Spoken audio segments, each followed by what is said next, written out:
قبل از مرگ قسط نمبر 3۔ اس مار پیٹ کی بھی مجھے اطلاع ہے اور میں یہ بھی جانتی ہوں تھوڑی دیر پہلے آپ نے نرگس کو علاج کی غرض سے اسپتال بھجوایا ہے۔ وہ بدستور اپنے لہجے کو دھیما اور یقینی رکھتے ہوئے بولی، آپ نے بہت نیک کام کیا ہے، بیچاری نرگس کے ساتھ بہت زیادہ زیادتی ہوئی ہے۔ میں حیرت اور دلچسپی کے ملے جلے تاثرات کے ساتھ رشیدہ بیگم کو دیکھنے لگا۔ وہ بڑھیا جیسی لا تعلق اور کونا نشین دکھائی دیتی تھی، حقیقت اس سے بہت مختلف تھی۔ اس کی معلومات بڑی کرنٹ تھیں اور یقینی طور پر ان معلومات کا ذریعہ کوئی گھریلو ملازم ہی ہو سکتا تھا۔ رشیدہ بیگم کی ایک اور بات نے مجھے چونکا دیا تھا۔ وہ اپنے رویے سے قربان کے خلاف اور نرگس کے حق میں دکھائی دیتی تھی۔ میں نے کریدنے والے انداز میں پوچھا، قربان علی نرگس سے دشمنی کیوں کر رہا ہے؟ میں نے اس کے منہ سے چند نازیبا باتیں بھی سنی ہیں۔ وہ نرگس پر بڑا گھنونا الزام لگا رہا تھا۔ اس نے حبیب کا ذکر کیا ہوگا۔ رشیدہ نے سوالیہ نظروں سے مجھے دیکھا۔ بڑی بھی بہت پہنچی ہوئی ثابت ہو رہی تھی۔ میں نے اس بات میں سر ہلانے پر اکتفا کیا۔ وہ پرمعنی انداز میں گردن کو جنبش دیتے ہوئے بولی، نرگس بڑی بے بس اور بے کس عورت ہے۔ مجھے اس بیچاری پر بڑا ترس آتا تھا، لیکن فرمان کے آگے کسی کی پیش نہیں چلتی تھی، لہٰذا میں بھی خاموش رہتی تھی، مگر میرا دل نرگس کے لیے کڑتا رہتا تھا۔ اس حویلی میں اس کے ساتھ بڑا ظلم ہوتا رہا ہے۔ پھر چند لمحے توقف کرنے کے بعد وہ درخواست آمیز لہجے میں بولی، فرمان علی تو اب باقی نہیں رہا، لیکن قربان جیسا موذی ابھی زندہ ہے۔ تھانے دار پتر ذرا سوچ سمجھ اس کیس کو حل کرنا، کہیں نرگس بے گناہ ہی نہ ماری جائے۔ میں نے کہا، آپ نرگس کو بے قصور سمجھتی ہیں اور آپ کو یہ بھی یقین ہے کہ چودھری نے خودکشی کی ہے۔ چودھری قربان نرگس پر قتل کا جھوٹا الزام لگا رہا ہے۔ میں چند لمحات خاموش رہ کر اس کے چہرے کے تاثرات کا جائزہ لیتا رہا، پھر گمبھیر لہجے میں کہا، اگر آپ کی یہ خواہش ہے کہ نرگس کے ساتھ کوئی زیادتی نہ ہو تو پھر آپ کھل کر مجھے بتائیں چودھری کی خودکشی کا سبب کیا ہے؟ چھوٹا چودھری کیوں نرگس کا دشمن بنا ہوا ہے؟ نرگس اس سارے قصے میں بیچاری کیوں ہے؟ وہ چند لمحے مجھے دیکھتی رہی، پھر ایک بوجھل سانس خارج کرتے ہوئے بولی، تھانے دار جی، اونچی دیواروں والی اس حویلی میں بڑی نیچی داستانیں بکھری پڑی ہیں۔ چودھری فرمان بہت ہی ظالم اور جابر شخص تھا، کوئی اس کے سامنے زبان کھولنے کی جرأت نہیں کر سکتا تھا، لیکن اب وہ اس حویلی بلکہ اس دنیا میں نہیں رہا، اس لیے اس کے خلاف سچ بیان کیا جا سکتا ہے۔ میں خاموش بیٹھا بڑی توجہ سے سنتا رہا۔ وہ تھوڑے توقف کے بعد گویا ہوئی، برسوں پہلے میں بیاہ کر اس حویلی میں آئی تھی، اس وقت بڑے چودھری صاحب زندہ تھے۔ میں فرمان کے باپ کی بات کر رہی ہوں۔ چودھری سلطان یعنی میرا سسر قدرے معقول آدمی تھا۔ فرمان نے اپنے بیٹے کا نام دادا کے نام پر رکھا ہے۔ وہ ذرا متوقف ہوئی، پھر اپنی بات جاری کرتے ہوئے بتانے لگی، جب کئی برس گزرنے کے بعد بھی میری گود ہری نہ ہوئی تو چودھری فرمان نے دوسری شادی کے لیے پر تولنا شروع کر دیے۔ میں اس کی ضد کا مقابلہ نہیں کر سکتی تھی، اس لیے خاموش رہنے میں ہی عافیت جانی۔ چنانچہ چودھری نے رخسانہ سے شادی کر لی۔ اس واقعے سے میرے دل پر جو بیتی اس کا احوال جاننے کے لیے چودھری کے پاس وقت تھا اور نہ ہی کسی اور کے پاس فرصت۔ بہرحال وہ چند ثانیے چپ رہنے کے بعد دوبارہ گویا ہوئی، رخسانہ کے بطن سے چودھری کی 2 اولادیں سلطان اور فرزانہ پیدا ہوئیں۔ اب ماشاءاللہ سلطان تو جوان ہو چکا ہے، فرزانہ بھی 8 سال کی تھی۔ بیٹا بیٹی کے ہوتے ہوئے کوئی بھی نہیں کہہ سکتا تھا چودھری تیسری شادی کا ارادہ باندھے گا، لیکن وہ اس کام میں کود پڑا اور نرگس سے زبردستی نکاح کر کے اسے حویلی میں ڈال دیا۔ نرگس بیچاری نے اپنے دل سے اس شادی کو قبول نہیں کیا اور وہ اس بلند و بالا حویلی کے اندر ہر روز مرتی تھی اور ہر روز جیتی تھی۔ یہ ظلم نہیں تو اور کیا ہے تھانے دار صاحب؟ بات ختم کر کے اس نے سوالیہ نظروں سے میری طرف دیکھا۔ میں نے کہا، نرگس سے زبردستی شادی رچانے کی کیا کہانی ہے؟ اس نے ایک طویل سانس خارج کی۔ میں نے خیز انداز میں کھلے ہوئے دروازے کی جانب دیکھا، پھر اپنی آواز کو دھیما رکھتے ہوئے بولی، وہ منحوس باہر بیٹھا ہے۔ اس کا اشارہ چھوٹے قربان علی کی طرف تھا۔ اس لیے میں زیادہ تفصیل میں نہیں جاؤں گی، آپ نرگس سے پوری کہانی سن لینا۔ مختصر طور پر بتاتی ہوں۔ نرگس کے حسن اور خوبصورتی پر چودھری مر مٹا تھا۔ اس نے نرگس کو اپنی راہ پر لانے کی کوشش کی، لیکن خلاف توقع نرگس نے اس کا ہاتھ جھٹک دیا اور چودھری کو خوب کھری کھری سنائی۔ چودھری جیسے جابر شخص کے لیے یہ کسی بے عزتی سے کم نہیں تھا۔ ایک معمولی سی لڑکی نے اس کے سامنے زبان چلائی تھی۔ اس رسوائی کا بدلہ لینے کے لیے چودھری نے چند روز بعد نرگس کو اغوا کروا لیا، پھر اس کے والدین کو بھی وہیں بلا لیا اور بندوقوں کے سائے میں چودھری کے ایما پر نرگس کا نکاح اس سے پڑھوا دیا گیا۔ چودھری نے نرگس کو اس کے ماں باپ کے حوالے سے اتنی سنگین دھمکی دی تھی کہ وہ مجبور ہوگی، اور لگ بھگ 1 سال سے وہ اس حویلی میں مجبور زندگی گزار رہی ہے، بلکہ تھی۔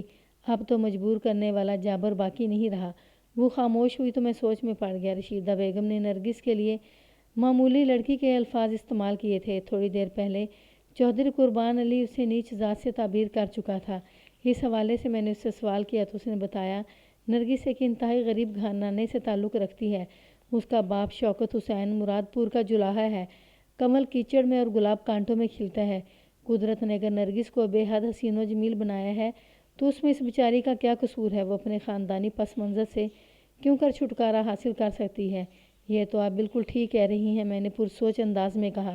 میں نے اگرچہ نرگس کو بڑی قسم پرسی کی حالت میں دیکھا ہے، لیکن میں دعوے سے کہہ سکتا ہوں اس کی خوبصورتی میں کوئی کلام نہیں۔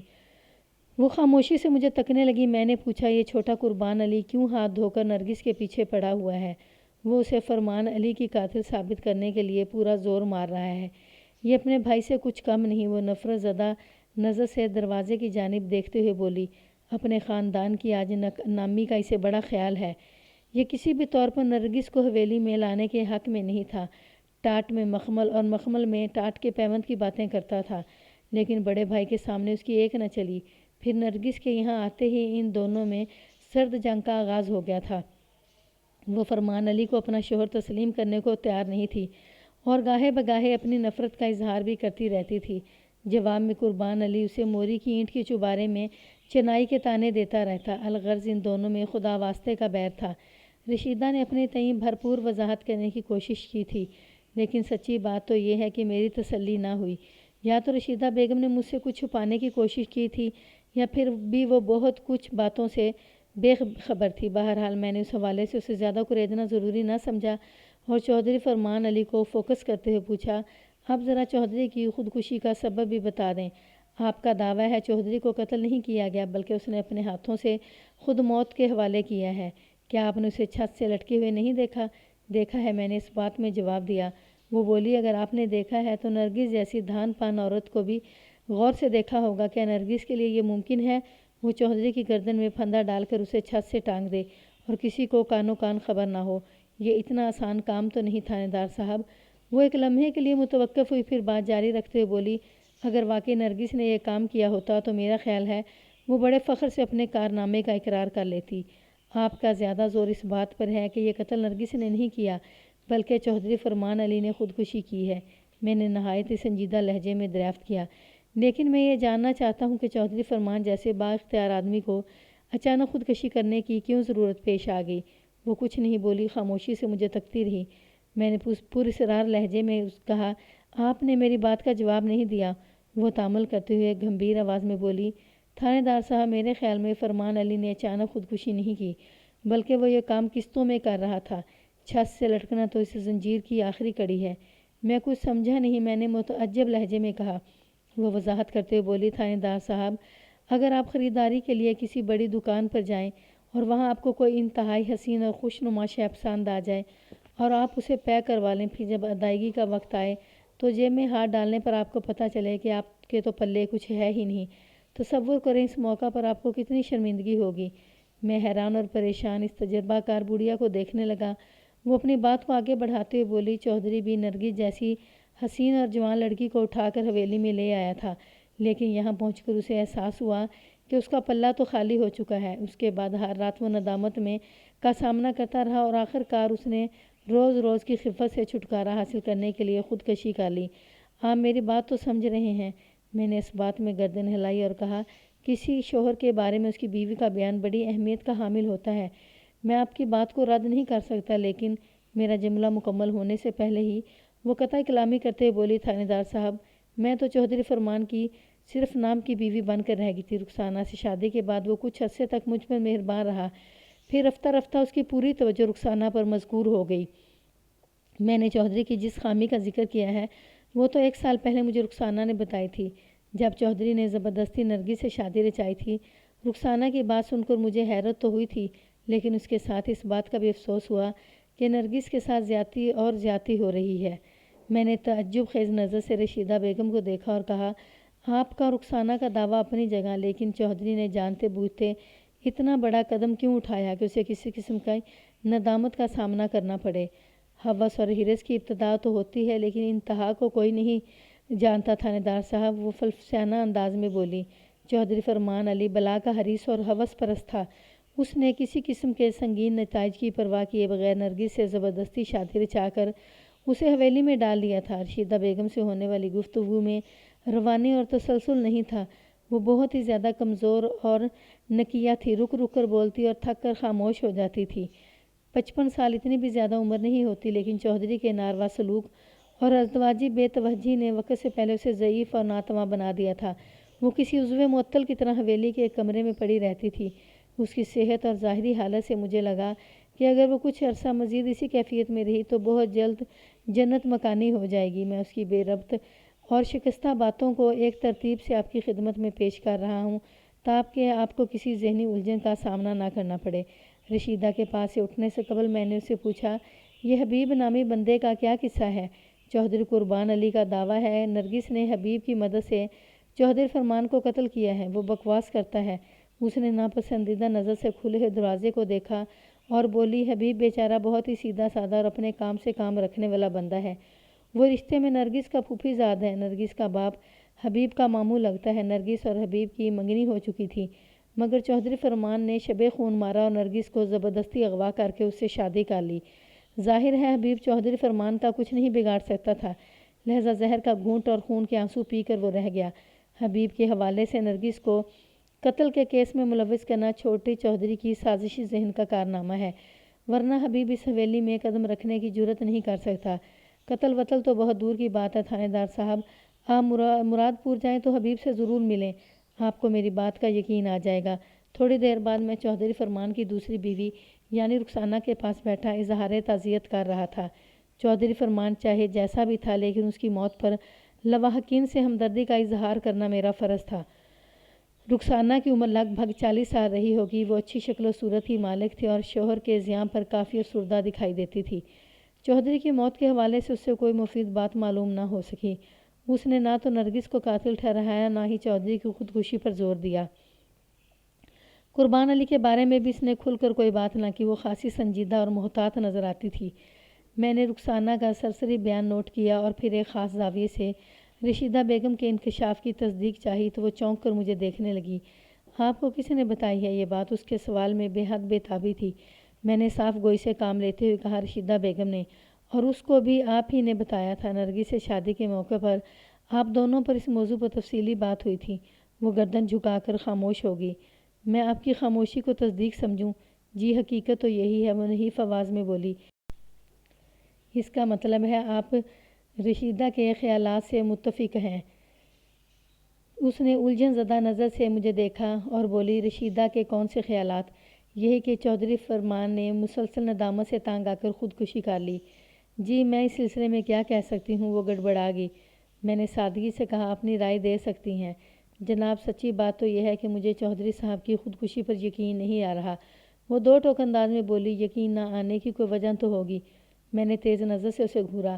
ہمارے درمیان بڑے نارمل انداز میں بات چیت ہو رہی تھی۔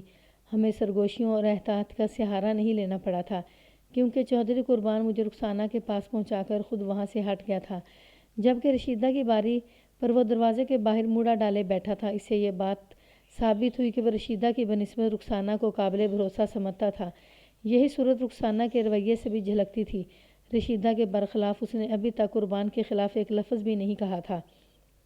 وہ میرے سوال کے جواب میں کہنے لگی، اول تو یہ کہ چودھری صاحب کوئی بزدل یا کمزور انسان نہیں تھے کہ خودکشی کے سوا انہیں کوئی راستہ نظر نہ آتا۔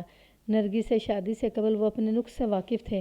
اگر انہیں ایسی ہی تشویش ہوتی تو وہ ہرگز تیسری شادی نہ کرتے۔ وہ ذرا دیر کے لیے خاموش ہوئی، پھر اپنی بات جاری رکھتے ہوئے کہنے لگی، میں مانتی ہوں کہ نرگس سے انہوں نے زبردستی شادی کی تھی۔ اس میں نرگس کی مرضی شامل نہیں تھی، اس لیے وہ ان سے اکھڑی اکھڑی اور بیزار رہتی تھی۔ بعض اوقات تو وہ اپنی نفرت کا برملا اظہار بھی کر دیتی تھی، لیکن اس کا یہ مطلب نہیں کہ چودھری صاحب اس سے دبنے لگیں اور اپنی کسی خامی کے باعث مجبور ہو کر خودکشی کر لیں۔ میں چودھری فرمان کی فطرت سے اچھی طرح واقف ہوں۔ اگر اس حوالے سے نرگس نے انہیں کچھ طعنہ دیا ہوتا تو اپنی جان ختم کرنے کے بجائے نرگس کو زندہ گاڑ دیتے۔ میں بڑی گہری نظر سے رخسانہ کے چہرے کے تاثرات نوٹ کر رہا تھا۔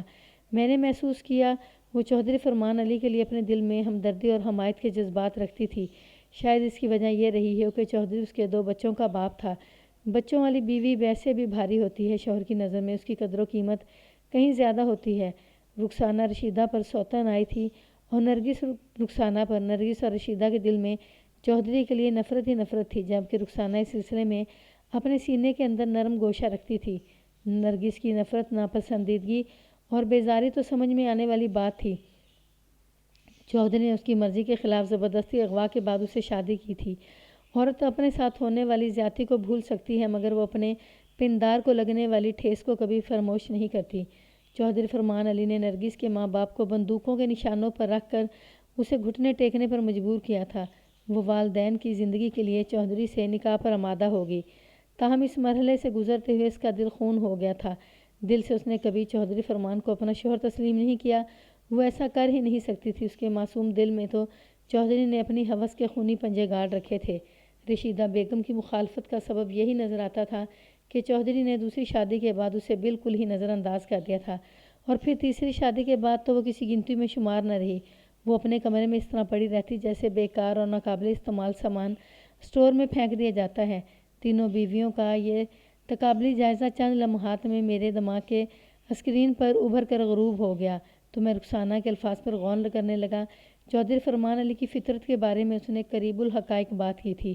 فرمان علی جیسے ظالم اور جابر چودھری اپنے خلاف کھلنے والی ہزاروں لاکھوں زبانوں کو گدیوں سے کھنچوا سکتے ہیں۔ رخسانہ کی بات میں وزن تھا، لہٰذا میں نے اس کے نکتے کو ذہن کے ایک نمایاں گوشے میں سجا لیا اور رخسانہ کی طرف متوجہ ہوتے ہوئے پوچھا، آپ کے خیال کے مطابق اگر چودھری فرمان نے خودکشی نہیں کی تو اس کا یہی مطلب ہوا کہ اسے قتل کیا گیا ہے؟ میں اس سلسلے میں کوئی بات وثوق سے نہیں کہہ سکتی۔ وہ جلدی سے بولی، میں نے چودھری صاحب کو قتل ہوتے دیکھا ہے اور نہ ہی خودکشی کرتے ہوئے۔ میں نے جو محسوس کیا وہ آپ کو بتا دیا۔ اس کا انداز بہت ڈپلومیٹک تھا، یا تو وہ تھی ہی اتنی سادہ یا پھر بہت ہی بڑی فنکارہ تھی۔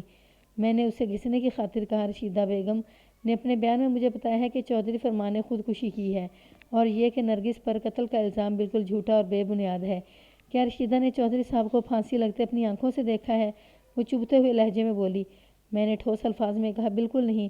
پھر اضافہ کیا، اسی طرح چودھری قربان کا دعویٰ ہے کہ فرمان علی نے خودکشی نہیں کی، بلکہ نرگس نے اپنے یار حبیب کی مدد سے اسے قتل کر کے چھت سے لٹکایا ہے، حالانکہ اس نے نرگس یا حبیب کو یہ کام کرتے ہوئے نہیں دیکھا۔ وہ میری بات کی گہرائی تک پہنچتے ہوئے بولی، آپ تھانے دار ہیں، اس الجھی ہوئی گتھی کو سلجھانا آپ کا کام ہے۔ میں اس سلسلے میں کیا کہہ سکتی ہوں؟ میں تو ہر الجھن کو سلجھن میں بدل ہی دوں گا۔ میں نے سوچ میں ڈوبے ہوئے لہجے میں کہا، آپ حبیب کے بارے میں کیا کہتی ہیں؟ جی، اس بندے کے بارے میں کیا کہہ سکتی ہوں؟ وہ برا سا منہ بناتے بولی، سنا ہے وہ نرگس کا منگیتر تھا، اس کا کوئی قریبی رشتہ دار بھی ہے؟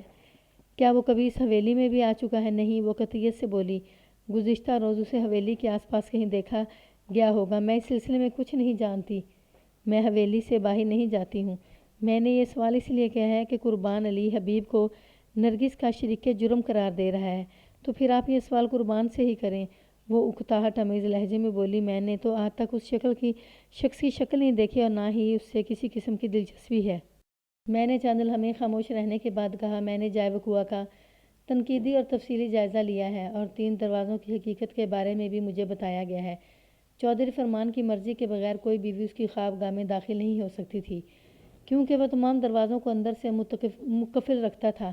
کیا یہ بات درست ہے؟ آپ کو بالکل ٹھیک بتایا گیا ہے، اس نے اس بات میں جواب دیا۔ میں نے کہا، رشیدہ بیگم کی زبانی مجھے پتہ چلا ہے وہ کئی برسوں سے چودھری کی تنہائی میں نہیں گئی تھی۔ آپ سے شادی کے کچھ عرصے بعد فرمان علی نے اسے فراموش کر دیا تھا، اور اس کی ساری توجہ آپ پر ہی مذکور ہو کر رہ گئی تھی۔ یہ بات ایک حد تک درست ہے، لیکن اس میں رشیدہ کی خرابی صحت کا بھی ہاتھ تھا۔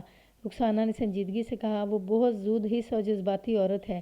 چودھری صاحب کی مجھ سے شادی کو برداشت نہ کر سکی اور کچھ ہی عرصے بعد بیمار پڑ گئی۔ پھر اس کی بیماری بلکہ بیماریاں رفتہ رفتہ بڑھنے لگیں، اور اب وہ بیماریوں کا کارخانہ بن چکی ہے۔ آپ نے اس کی حالت تو دیکھی ہی ہوگی۔ کوئی شوہر اس صحت کی بیوی کو اپنے تخلیے میں کیوں بلائے گا؟ اس کی بات شوہروں کی نفسیات اور فطرت کے لحاظ سے بالکل درست تھی۔ ہر شوہر کی خواہش ہوتی ہے کہ اس کی بیوی بنی سنوری اور خوش لباس ہو، جو خلوتی لمحات کو اپنے ناز و ادا سے مہکا کر رکھ دے، اپنی تیزی اور تندی سے وہ اپنی سمت بہا لے جائے، اسے اس سے جدا کر کے اپنا بنا لے۔ ایک عمر رسیدہ اور بیمار بیوی یہ تقاضے پورے نہیں کر سکتی، لہذا لامحالہ شوہر اس کی طرف سے بے اتنا ہوتا چلا جاتا ہے، اور اگر شوہر کو ایک جوان اور مستعد بیوی بھی میسر ہو تو اس بے اتنائی میں ہر درجہ اضافہ ہو جاتا ہے۔ خوبی یا خرابی سے قطع نظر یہ ایک اٹل حقیقت ہے، کوئی تسلیم کرے یا نہ کرے۔ میں نے رخسانہ کی آنکھوں میں دیکھتے سوال کیا، کیا نرگس کے آنے کے بعد چوہدری فرمان کا رویہ پہلے والا ہی رہا یا اس میں کوئی تبدیلی رونما ہوئی تھی؟ تبدیلی تو آئی تھی، لیکن اتنی نہیں جتنی رشیدہ کے معاملے میں نظر آتی ہے۔ شاید اس کا سبب یہ ہے کہ آپ نے چوہدری فرمان کو صاحب اولاد بنایا ہے۔ یہ بات تو ہے، وہ اس بات میں سر ہلاتے ہوئے بولی۔ چوہدری صاحب اولاد کی وجہ سے مجھے بہت سی رعایتیں دے دیتے تھے اور ہر طرح سے میرا خیال رکھتے تھے، لیکن یہ بھی حقیقت ہے نرگس سے شادی کے بعد وہ مجھ پر بہت کم توجہ دینے لگے تھے۔ بعض اوقات تو ہفتوں گزر جاتے ہمیں تنہائی میں بات کرنے کا موقع نہیں ملتا تھا۔ میں نے ایک فوری خیال کے تحت پوچھا، آخری مرتبہ آپ کب چوہدری فرمان کی تنہائی میں گئی تھیں؟ لگ بھگ 1 ماہ پہلے۔ وہ کچھ دیر سوچنے کے بعد بولی۔ میں نے مزید 2-4 ضمنی سوالات کے بعد اسے فارغ کر دیا۔ اس کے بعد میں ایک مرتبہ پھر حویلی کی بیٹھک میں آ گیا اور چوہدری قربان سے کہا، تم حویلی میں کام کرنے والے ملازموں کو باری باری میرے پاس لے آؤ، ان کے بیان بھی ہوں گے۔ یہ بات میرے علم میں آ چکی تھی کہ اس حویلی میں کل 6 ملازم کام کرتے تھے، 2 مرد اور 4 عورتیں۔ مردوں میں منظور نامی ایک بندہ موزہ قلعہ واسو سنگھ گیا ہوا تھا اور دوسرا یعنی مطلوب حویلی کے صدر دروازے پر ڈیوٹی دے رہا تھا۔ عورتوں میں سلمہ نامی ایک ملازمہ آج غیر حاضر تھی۔ مذکورہ ملازمہ کی ڈیوٹی نرگس کے ساتھ تھی۔ باقی 3 میں سے 2 یعنی شریفہ اور منیرہ رخسانہ کی خدمات انجام دیتی تھیں اور چوتھی نگو نامی ملازمہ رشیدہ بیگم کا خیال رکھنے پر مامور تھی۔ مرد ملازمین کی رہائش حویلی میں تھی، جبکہ عورتیں عموماً رات کو واپس چلی جاتی تھیں یا پھر جس کی ضرورت ہو اسے روک لیا جاتا تھا۔ رشیدہ بیگم اپنی صحت اور بیماری کے پیش نظر اکثر نگوں کو اپنے پاس روک لیتی تھی۔ کبھی کبھار رخسانہ بھی 2 میں سے کسی ایک کو رکنے کے لیے کہہ دیتی۔ البتہ نرگس نے اپنی خادمہ سلمہ کو کبھی نہیں روکا تھا۔ جاگیروں اور حویلیوں میں عام طور پر ایسا نہیں ہوتا۔ دسیوں ملازم 24 گھنٹے چودھریوں اور وڈیروں کی خدمت کے لیے ہاتھ باندھے کھڑے رہتے ہیں۔ بعض اوقات یہ تعداد درجنوں تک بھی پہنچ جاتی ہے، لیکن موزہ احمد نگر کے چوہدری فرمان علی کا دستور نرالا تھا۔ اس حویلی کے اندر جو کچھ ہو رہا تھا وہ چاہے معمول سے ہٹ کر بھی کیوں نہ ہو، چوہدری کی منشا کے مطابق ہو رہا تھا۔ مجھے سوچ میں ڈوبا دیکھ کر اس نے پوچھا، پہلے کس کو لاؤں جناب؟ جس کو بھی لے آؤ، میں نے کہا، لیکن اس کام میں تاخیر نہ کرنا، مجھے واپس بھی جانا ہے۔ وہ ایک مرتبہ پھر میری خاطر تواضع کے لیے زور مارنے لگا۔ تھانے دار صاحب، کھانے کا وقت ہے، اگر آپ مجھے تھوڑی سی خدمت کا موقع دیں تو نوازش ہوگی جناب کی۔ موقع میں تمہیں پھر کبھی دوں گا، میں نے فیصلہ کن لہجے میں کہا۔ فی الحال کھانے سے زیادہ ضروری کام میرے سامنے ہے، تم جلدی سے وہی کرو جو میں کہہ رہا ہوں۔ وہ عجیب سی نظر سے مجھے دیکھتے ہوئے بیٹھک سے نکل گیا۔ چوہدری قربان کا کہنا بالکل بجا تھا۔ نہ صرف وہ کھانے کا انتہائی موزوں وقت تھا، بلکہ مجھے ٹھیک ٹھاک بھوک بھی محسوس ہو رہی تھی۔ کوئی اور موقع ہوتا تو میں اس کی پیشکش پر غور کر سکتا تھا، لیکن پتہ نہیں کیوں ایک لمحے کے لیے میرے ذہن میں خیال ایسا نہ آیا۔ میری دلی خواہش تھی کہ میں جلد از جلد اپنا کام نپٹا کر حویلی سے نکل جاؤں۔ میں نے باری باری تینوں ملازماؤں کے انٹرویو کارڈ ڈالے، لیکن کوئی بھی اہم مفید کارآمد نقطہ ہاتھ نہ آیا۔ وہ تینوں گزشتہ رات حویلی سے اپنے اپنے گھروں کو واپس چلی گئی تھیں۔ نگوں نے مجھے بتایا کہ سلمہ بھی حویلی میں رکی نہیں تھی، لیکن آج اس کی غیر حاضری مجھے الجھا رہی تھی۔ میں نے نگوں سے سلمہ کے گھر کا پتہ معلوم کر لیا۔ سلمہ موزہ احمد نگر ہی میں رہتی تھی۔ جب وہ تینوں نبٹ چکیں تو چوہدری فرمان مطلوب حسین نامی بندے کو میرے پاس لے آیا۔ مطلوب کی عمر لگ بھگ 35 سال رہی ہوگی۔ اس کا رنگ گہرا سانولا تھا اور ایک آنکھ میں کچھ نقص بھی موجود تھا، جس کی وجہ سے یہ اندازہ نہیں ہو پاتا تھا کہ وہ آپ کو دیکھ رہا ہے یا آپ کے برابر میں بیٹھے کسی شخص کو۔ اس کا قد درمیانہ اور جسم خاصا مضبوط تھا۔ قربان اسے میرے سامنے حاضر کرنے کے بعد خود بھی وہیں بیٹھ گیا۔ میں نے چھوٹے چوہدری کی طرف دیکھتے ہوئے کہا، میں مطلوب سے علیحدگی میں بات کرنا چاہتا ہوں۔ وہ میری بات سنتے ہی بیٹھک سے باہر نکل گیا۔ میں چند لمحے گہری نظر سے مطلوب کے چہرے کا جائزہ لیتا رہا۔ میری اس تفتیشی طاق سے وہ قدرے نروس نظر آنے لگا۔ جب میں نے زبان سے ایک لفظ ادا نہیں کیا تو وہ خاموش نہ رہ سکا۔ تھانے دار صاحب، آپ مجھ سے کس قسم کی پوچھ پڑتال کرنا چاہتے ہیں؟ وہ جلدی سے بولا۔ میں نے بدستور اس کی آنکھوں میں گھورتے ہوئے کہا، میں پہلی مرتبہ اس حویلی میں آیا ہوں اور مجھے یقین ہے تم سے میری یہ پہلی ملاقات ہے۔ کیا تم جانتے ہو میں اس وقت حویلی میں کس نوعیت کی تفتیش کر رہا ہوں؟ وہ قدرے مطمئن ہوتے ہوئے بولا، آپ بڑے چوہدری کی موت کے بارے میں تفتیش کر رہے ہیں۔ مطلوب نے خودکشی یا قتل کی بجائے لفظ موت کا استعمال کیا تھا، جس سے اندازہ ہوا وہ خاصا سمجھدار آدمی تھا۔ میں نے اس کی بات کے اختتام میں کہا، مطلوب حسین، بس تو پھر سمجھ لو میں تم سے چوہدری فرمان علی کی موت کے بارے میں چند سوالات کروں گا۔ بعض لوگوں کا خیال ہے چودھری نے خودکشی کی ہے اور بعض کہتے ہیں اسے قتل کیا گیا ہے، تمہارا کیا خیال ہے؟ وہ تامل کرتے ہوئے بولا، میں نے خود چودھری صاحب کو چھت سے لٹکے ہوئے دیکھا ہے، جس سے ظاہر تو یہی ہوتا ہے انہوں نے خودکشی کی ہے۔ اب اگر کسی نے انہیں مارنے کے بعد پھانسی کے انداز میں چھت سے ٹانگ دیا ہو تو الگ بات ہے، میں اس سلسلے میں کچھ نہیں کہہ سکتا، میں تو یہی محسوس کرتا ہوں انہوں نے خودکشی کی ہے۔ اللہ بخشے چودھری صاحب کے بغیر یہ حویلی یتیم ہو کر رہ گئی ہے۔ مطلوب حسین کے ان چند جملوں سے مجھے یہ سمجھنے میں دیر نہیں لگی کہ اسے چودھری کی موت سے دکھ پہنچا تھا اور یہ کہ اسے خودکشی کا ایک واقعہ سمجھ رہا تھا۔ اس کی رائے کم و بیش چودھری کی بیڑی بیگم رشیدہ سے ملتی جلتی تھی۔